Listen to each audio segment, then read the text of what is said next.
République tchèque, il y a 3 régions, la Bohême, la Moravie et la Silésie. La Bohême, c'est l'appellation en latin pratiquement. Nous disons la Tchéquie. Nous sommes ici au sud de la Bohême et une grande partie de la Bohême du sud a appartenu au XIIe, XIIIe siècle à Vítek de Prčice. Alors ici vous pouvez voir la ville de Český Krumlov. Nous sommes à peu près là. Alors tout ça appartient au château. Le château de Český Krumlov. La première cour, la deuxième cour, la troisième, la quatrième et ici la cinquième cour du château. Le pont couvert, le pont relief, le château. La cinquième cour du château, alors ici le théâtre et le jardin. Alors ici le jardin, la vieille ville ou la ville centrale, vous pouvez voir, c'est une presqu'île entourée de tabac et l'église Saint-Guy. Et ici nous avons le déjeuner. C'est là.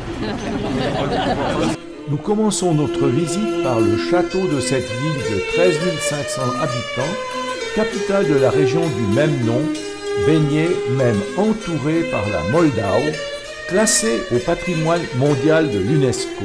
Dès 1302, la ville et le château passent successivement aux mains des Rosenberg, des Egenberg, puis des Schwarzenberg.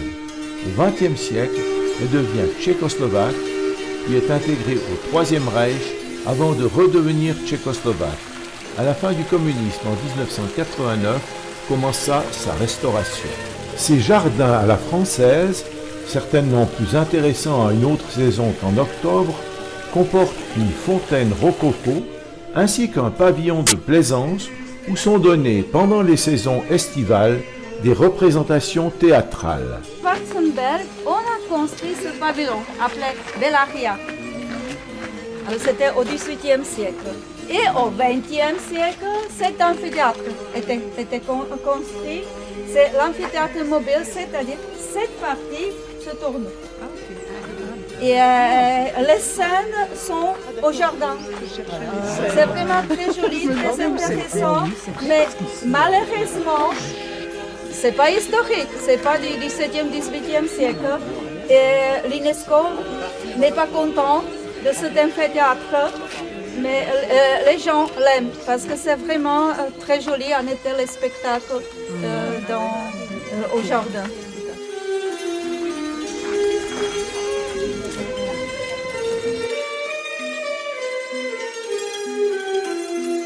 Voici une vue automnale depuis les murs d'enceinte du château avant que le brouillard ne se lève, avec en contrebas la vieille ville qui se laisse emballer par la Moldau, la basilique Saint-Guy, drapée de brume.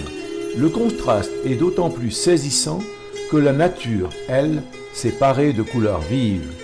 Les portes et les remparts de la cité ont disparu au XIXe siècle, mais l'image historique de la ville est restée.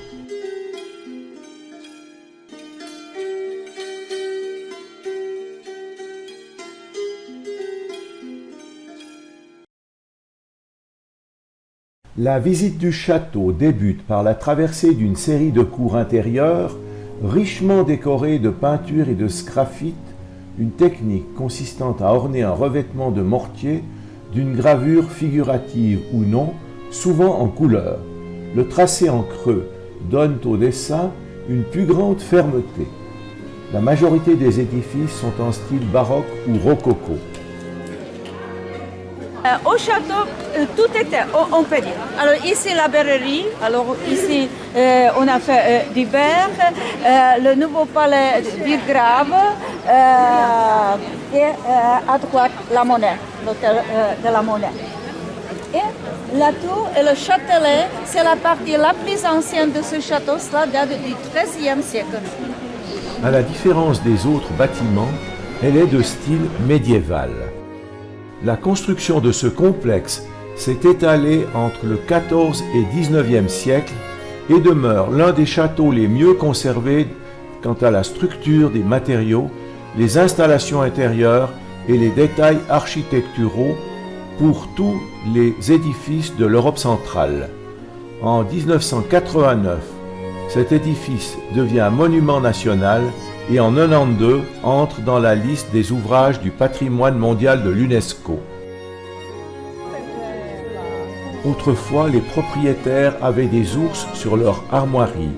Aujourd'hui, ils se sentent obligés d'en garder un souvenir et ce sont ces vrais ours bruns qui en sont les victimes, tournant tristement dans leur enclos, ancien fossé du château.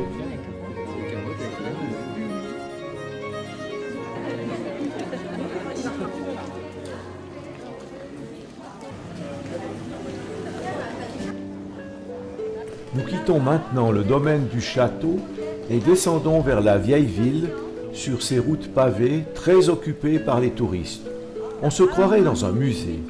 Nombreux peintres et écrivains ont été séduits par la magie des lieux et l'excellente conservation de son patrimoine gothique, Renaissance et baroque.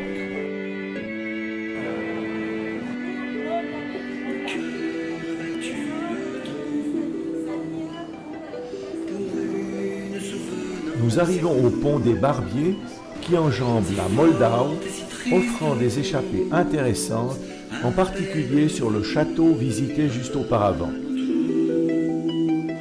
J'étais comme un joli tombeau, j'étais le prince à la rose, mais quelle citadelle close cache ces nouvelles. Entouré des maisons avec les façades, c'est en style baroque.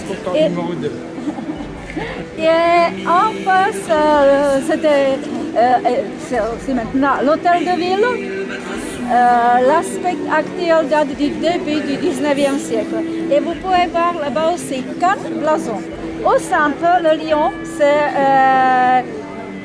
la Bohème. Le lion, c'est le symbole du royaume de la Bohème du XIIe siècle. Plus bas, c'est le blason de la ville. À gauche des Eggenberg, à droite des Schwarzenberg. Donc je suis russe.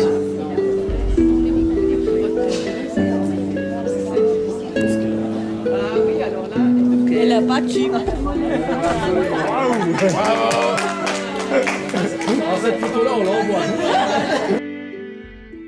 La basilique Saint-Guy est l'édifice religieux le plus important de la ville.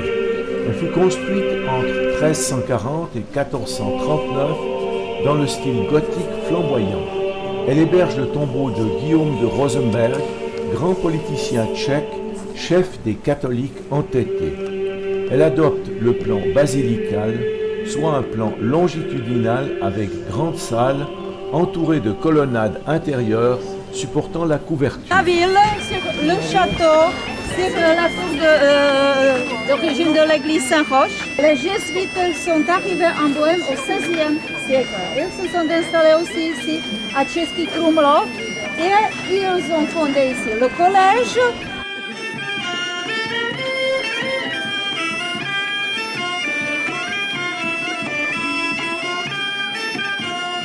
Nous arrivons à la Moldau, en tchèque Vltava, qui prend sa source dans les monts de Bohème, arrose Český Krumlov, České Budějovice, puis Prague, avant de se jeter dans l'Elbe. Qui aurait imaginé qu'un cours d'eau aussi tranquille puisse soudain déborder de son lit et inonder gravement Prague en 2002 ?